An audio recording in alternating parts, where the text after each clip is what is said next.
Until now, most of the discussion about global warming has been about its destructive impact on the climate, about melting sea ice, about the potential for massive crop failure, and about the millions of refugees who will have to flee from rising sea levels.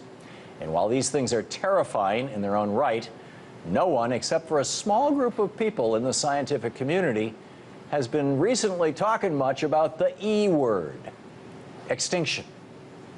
Well, it's time we started talking about extinction. Because if we continue on the path we're on, if we continue pumping fossil fuels into the atmosphere, it won't just mean the end of the Arctic sea ice or the end of miles of shoreland. It could mean the end of most large, complex life forms on Earth. And that would include us. The possibility that global warming could lead to a mass extinction like our planet has seen 5 times in the deep geologic past is the subject of our new documentary, Last Hours, which we're proud to present in its entirety tonight, right here on The Big Picture.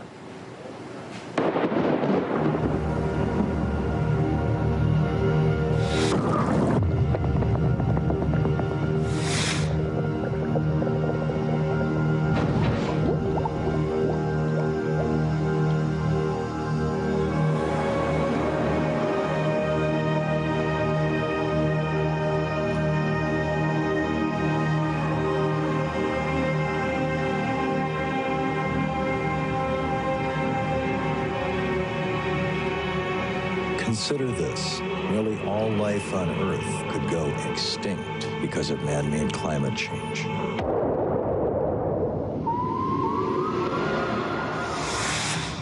It's hard to imagine Earth without life. We take life for granted, but life has not always flourished here. The Earth has experienced dramatic loss of life, or what we call mass extinctions, 5 times over the course of geologic history.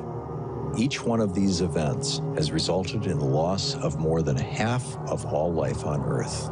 And the largest and most devastating of all was the Permian mass extinction. Almost all life on Earth disappeared. Permian mass extinction is, in essence, just the greatest crisis that life on Earth has ever suffered. By the end of the Permian mass extinction, 95% of all life on the planet was dead. And why is this important today? Because today, a 6th extinction is underway, one that will test the survival of not just human civilization, but possibly of the human species itself. And it bears a horrifying resemblance to several previous global warming-driven events, like the Permian mass extinction. I think it is certainly extremely significant that a lot of the main crises of the past are associated with global warming, and so with obvious implications for the present day. When we think of extinctions, we think of the dinosaur-killing KT mass extinction, which was triggered by a sudden catastrophic collision with a meteorite. But the most deadly force behind all extinctions isn't from outer space. It's from underground, underwater, and under the ice, where trillions of tons of carbon lies in wait in the form of frozen methane. If this methane melts and is released into the atmosphere, it will produce a sudden and massive global warming. During the Permian mass extinction, greenhouse gases were released by volcanic eruptions in an area that is today called the Siberian Traps. These, along with the heat from the lava flow itself, warmed the atmosphere of the Earth by at least 6 degrees Celsius. That much global warming took a huge toll on land, animals, and plants, but far worse, it warmed the oceans enough that methane, frozen deep under the sea, melted and was released into the atmosphere. That enormous release of methane, a powerful greenhouse gas, pretty much doubled the level of global warming and killed off over 95% of all life, both on Earth and in the seas. It's a kind of a scary thought, but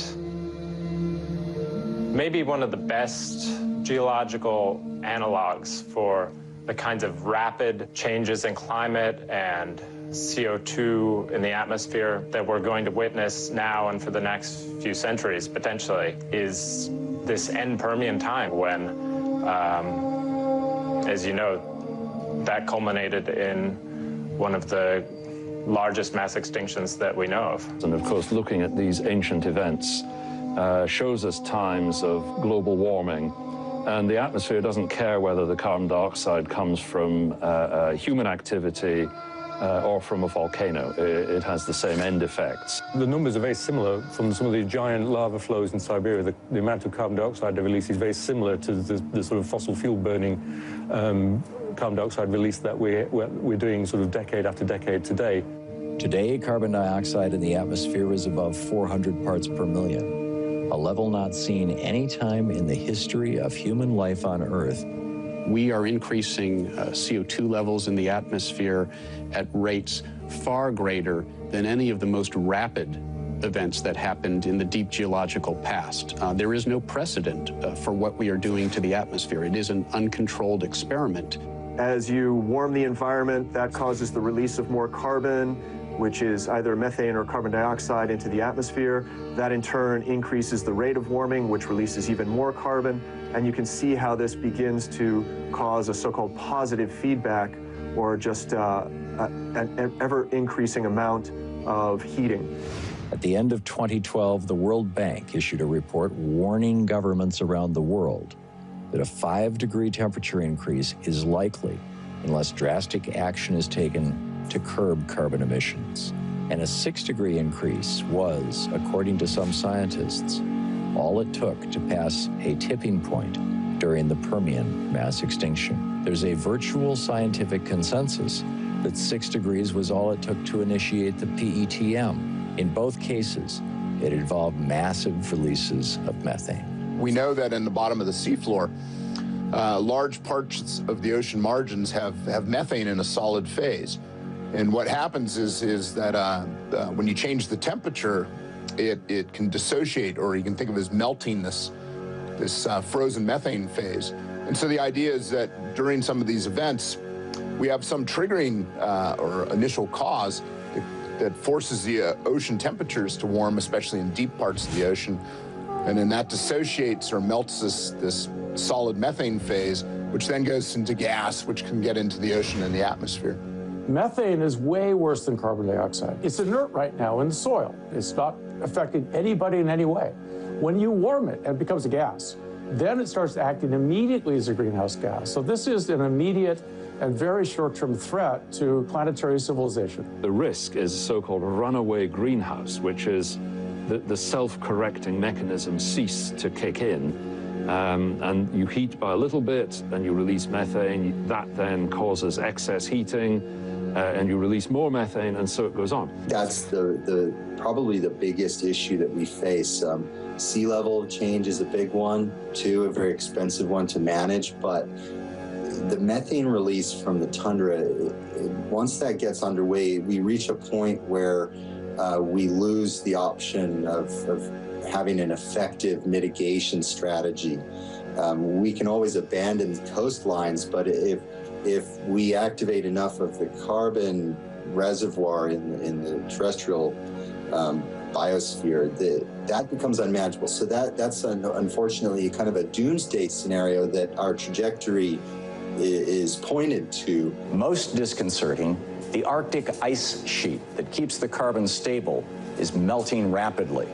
In July 2013, the Arctic lost 41,000 square miles, an area half the size of Kansas, every single day. And scientists have witnessed kilometer-wide columns of methane gas bubbling up from the ocean floor, suggesting the tipping point to runaway climate change is dangerously close. While it appears we've already passed the tipping point for an ice-free Arctic in the summer, other tipping points could be centuries, generations, or just years down the road. The big danger about tipping points is that you can only recognize them when it's too late to do anything about it. So why should we risk these catastrophic events? In the case of climate change, our planet's life support system is at stake. So it is our obligation to take every precaution to stop it. We must begin to reduce carbon emissions dramatically. Yet, at this moment, we're facing a crisis of world leadership. Powerful fossil fuel corporations are fighting to monetize the trillions of tons of carbon they own that's still underground. The world community, global citizens, governments, leaders, NGOs, and corporations must come together, step forward, and take decisive action. Let's continue the research, but let's not wait until we pass more tipping points. This is the most urgent of times and a most urgent message. Please forward this to as many people as you can. A number of people have endorsed this film, including former Vice President Al Gore, who said that carbon pollution from burning fossil fuels is changing our climate and transforming our world. From more destructive and more frequent climate-related extreme weather events and rising sea levels to climate refugees, crop failure, and water scarcity, the consequences are profound. Al Gore said Last Hours expertly explains how we got here and what will happen if we don't work together to stop it. It is a needed and urgent call to action. Kumi Naidoo, the international director of Greenpeace International, said that Last Hours is a captivating, extremely compelling appeal meant to awaken politicians and business leaders to take climate change action and stop runaway catastrophic climate change. Few films have managed to capture the sense of urgency as well as Last Hours. In the context of science telling us that emissions need to peak by 2015 and then come down, and with politicians doing little to reflect this urgency, this is a much-needed asset for the climate movement. And Maggie Fox, president and CEO of the Climate Reality Project, praised Last Hours, saying that in the 18th century, Edmund Burke wrote, "Those who don't know history are destined to repeat it." Many years later, Last Hours makes clear how much we have to learn from our planet's history to truly understand the potent threat of trapped methane. This film acts as a call to action on climate that we must heed. The stakes couldn't be higher. Share lasthours.org with everyone you can. Tag, you really are it.